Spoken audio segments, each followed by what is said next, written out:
الأخت الصغيرة أو الكبيرة بتبقى أمك التانية،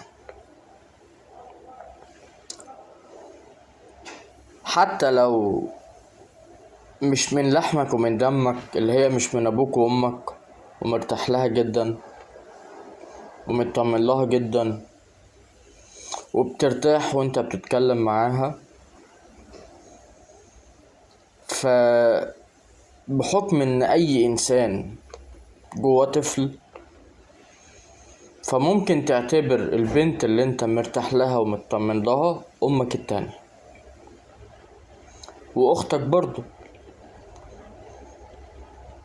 ما بالك بقى لما تبقى نفسيتك تعباك وتكلمها تقول لها انا محتاج افضفض لك او محتاج اتكلم معاكي شوية،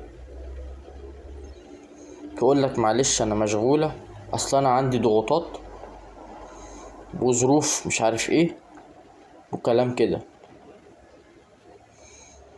تتعب اكتر، انت نفسيتك تتعب اكتر.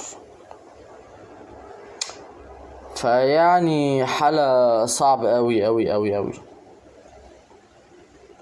يعني ده انت ده محتاج لك، هو مش محتاج لك يحبك ولا يخرج يتفسح معاكي، ده محتاج يفضفض معاكي مش اكتر،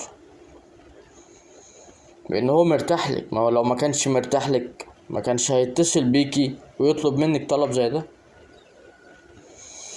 اتحدث عن مواقف كتير بتحصل لشباب محترمة مع بنات محترمة جدا، ولكن قليلون جدا في هذا الزمن في هذا البلد.